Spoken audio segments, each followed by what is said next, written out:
zombies, ghosts, monsters, cannibals. These can all be found in video games. In fact, they can be found in video games so often that even with them being the face of all things scary, they aren't scary. After playing games for years, I got over the scariness of these things and it all feels the same. But one thing, that no matter how many games I play, no matter how many hours I put in, it still gives me that paralyzing, unnerving feeling. And that thing is water. More specifically, the fear of it. Thalassophobia.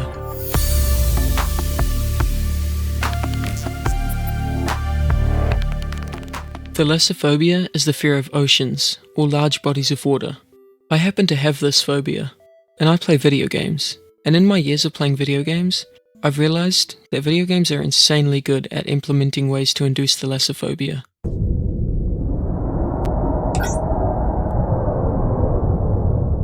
When I watch movies or series, I never get that same uneasy feeling that video games give me.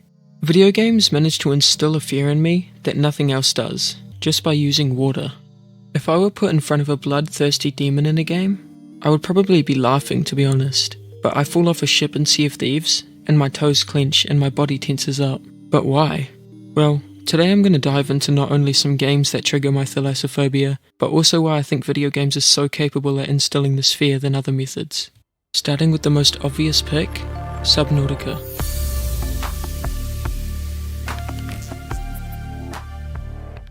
Subnautica is the go-to pick for scary ocean games because of its environment and realism. Subnautica begins you in a spaceship, and then you get shot out from an escape pod onto an alien planet in the ocean due to a crash. Once you have landed, you peek out of your escape pod and look around only to see, well, nothing. There are no islands, no buildings, no boats, and the only thing visible is the huge spaceship that crashed along with you. You land in a reasonably shallow area with harmless creatures like these little guys.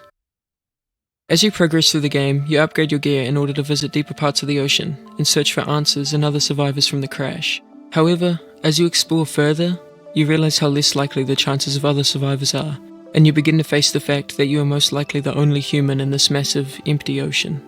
As you begin to stray further away from your escape pod, you discover new creatures, some certainly less frightening than others. The first very scary creature that you come across is this massive sea creature called a reefback. These are one of the biggest creatures on the planet, however their tendencies seem to reflect that of a whale. These creatures will never attack you, or anything for that matter. They seem to just float around, making these really cool sounds that echo throughout the ocean.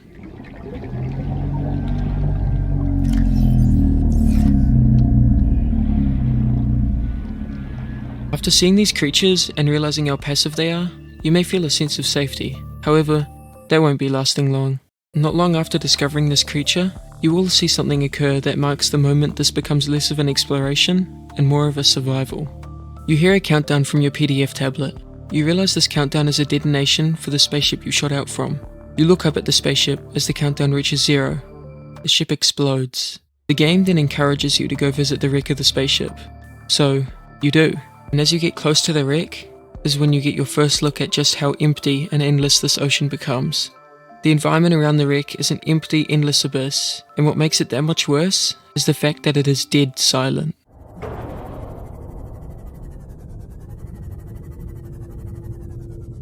And if the silence isn't terrifying enough, the only time it is ever broken is by a loud roar, and this one isn't the same as the reefback. In fact, it sounds much more sinister.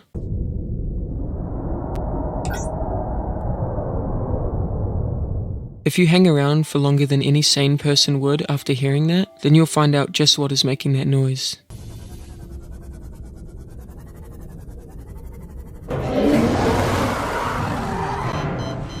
After seeing this Leviathan, you start to get very deep into the game. Literally. You begin to explore parts of the ocean where it gets so deep, the light from the sun doesn't reach the bottom. At these depths, you encounter new creatures much larger and scarier than any seen yet. However, thalassophobia is the fear of the ocean, not the fear of sea creatures, although I'll talk about that later. So when I think of thalassophobia, I think of deep, empty, dark, endless oceans, and also the loneliness I feel being in a huge ocean, which is ironic because when I tell people I have thalassophobia, they tend to assume I'm scared of things like sharks. However, it's actually the solitude and loneliness of nothing being around for miles, which is what makes Subnautica almost unplayable for me, because Subnautica does the most insane job at capturing that loneliness and solitude. When you enter the deep parts of the oceans, they make sure to make you feel as alone as they can. There is no sound apart from your oxygen tank or submarine. There is no light apart from your headlights or your flashlight, and there is nothingness apart from the occasional fish or bubbles from your air tank. It is hard to explain just how eerie the ocean is in this game. Subnautica happens to be a strictly single-player game, meaning no moral support during all of this. Subnautica also has a feature in order to keep you inside of the map. The way they do this is by adding a very steep drop-off at the edge. This means the ocean floor just drops and keeps going forever. This place is called the Void, and it is truly the one thing in any video game that has made me leave out of fear. I entered the Void in a submarine. However, due to the leviathans that are larger in the Void, my submarine was destroyed, and I was left floating alone in the abyss. And I left the game, and never went back to the edge of the map. Abzu is a game you may not have heard of, and it is very different to the other games on this list. Unlike Subnautica, Abzu is on the more peaceful side of games. Abzu is a game that allows you to travel through the ocean at your own pace without worrying about oxygen. This game has a cartoonish style, however, that doesn't stop it from being beautiful or terrifying. The thing that makes this game so different is because it allows you to see the beautiful side of the ocean. You get to see the most amazing reefs, seaweed biomes, and fish. You even get to swim with whales, or hitch a ride on a fish, and this obviously sounds amazing. However, this game can still be very scary when you're introduced into deep areas of the ocean, because in order for this game to capture the ocean's beauty, it also has to capture the endlessness of it, which this game does very well. You are able to see these huge formations and plants around you, and behind it, nothing. And that nothing goes on forever. It makes you realize these rocks and plants are so huge compared to me, yet they are barely a speck compared to this endless abyss of water. Seeing this just makes you feel so tiny. It makes you feel almost insignificant. And I think that is what is truly scary, realizing how little you are in comparison to your surroundings. But then you see a little cutie like this guy and everything is fine again. This game is insanely underrated, and I do not hear enough people talk about it. Abzu manages to give such a great balance between beautiful, breathtaking views and that little feeling of uneasiness. Abzu truly makes you appreciate how beautiful these creatures are, despite your terrifying surroundings. Sea of Thieves. This is a game that might not come to mind when thinking of Thalassophobia games. However, I have got more hours into this game than I probably should, and I can confidently say the water in this game still makes me feel uneasy. Sea of Thieves is a game where you sail around on a boat, either by yourself or with up to 3 friends. While sailing around, you can hunt for treasure, fight bosses, and fight players. Sea of Thieves is essentially a pirate simulator where anything goes. The downsides of this game are the community of extremely toxic people, and also the water if you're scared of it. Because although this game is often thought to be cartoonish and unrealistic,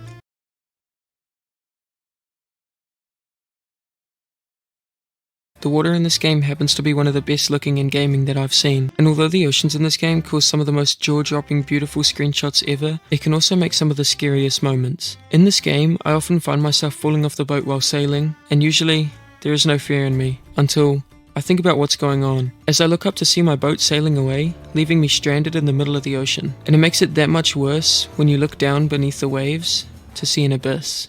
The ocean in this game does not have a visible bottom, unless you're very close to an island or rock. However, the islands and rocks drop off very quickly beneath the water. This leaves an endless abyss with no bottom. So when you're in the water and look beneath the waves, it's just you, and that's it. The boat has left, and you're just floating in nothingness. This is what makes me feel insanely uneasy. And when the mermaid floats to the surface for me to spawn back at my ship, I swim as fast as I possibly can. Sea of Thieves contains 2 bosses, which consist of the Megalodon and the Kraken, of course. And although the Megalodon is a very cool creature, I want to talk about the Kraken. In Sea of Thieves, you will realize very quickly when you have encountered the Kraken, as the water around you will turn black and your ship will begin to slow down rapidly. Not too long after, tentacles will pop out of the water and start attacking the ship, and if you aren't careful, these tentacles will launch down, grab you, and then pull you back into the water. When you get pulled into the water, not only is it terrifying because there's a giant creature beneath you, but it's even more scary because the water is black and you can't see anything underneath. It's so unnerving knowing there is a giant abyss and a giant creature beneath you, yet you can't even see it and you're just floating helplessly. I really like how they do the Kraken in this game, because when it attacks your ship, you can never actually see its body, only its tentacles, which is really cool. However, you can get a look at the Kraken in some situations, such as this part of the Pirates of the Caribbean campaign. I just want to point out, the way they depict the Kraken in this game is very unique and cool, with its huge beak. Stranded Deep is another survival game. In Stranded Deep, you start off on an island and quickly realize that you are stranded on this island, and are required to survive by preparing food, water, and a shelter. After doing all of these things, you come to the realization that your resources are becoming scarce, and you need to find a way to gain a new source of resources. After this realization, you begin to get curious about distant islands, and wonder if they will contain more resources. You build a raft in order to travel to a nearby island, and this is where you first get out into the ocean. This game looks pretty realistic, and you can spot sea creatures such as whales and sharks while sailing around. In this game, like others on this list, if you were to fall off a raft or boat, then it would keep going and leave you stranded deep in the middle of the ocean. This game requires you to swim underwater to gather certain resources, and while doing so, you will encounter things like sharks. One of the reasons this game is very frightening when it comes to the water is the movement and mechanics. Stranded Deep has a very slow movement for your character while underwater, and also makes you turn very slow, just like how your movement is very limited underwater in real life. Having this restriction in your movement makes you feel very helpless in the water, which is what makes this game quite scary for people with thalassophobia. When you travel away from islands or fall off your boat, you will not be able to see the ocean floor, and are floating above what appears to be an endless descent of the water. The deep sea in this game is home to the humpback whale and large fish, such as the great white shark. Stranded Deep contains 3 bosses, which consist of the megalodon, a huge eel, and a giant squid.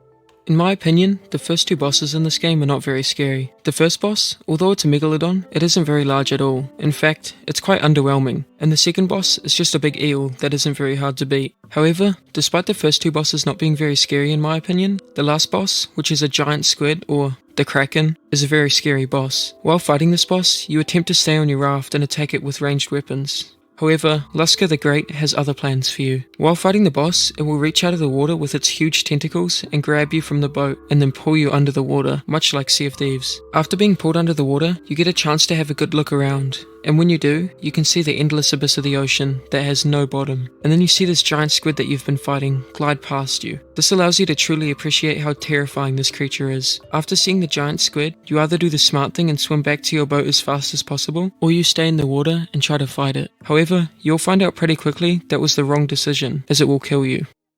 Sunken Land is a game that is very similar to Stranded Deep. However, it is more focused on the underwater aspect. Sunken Land is a post-apocalyptic survival and exploration game set in the near future, when water covered almost all of the Earth. In this game, you explore sunken cities, scavenge resources, build your base, fight, and survive. This game doesn't require much of an introduction due to its similarities to Stranded Deep.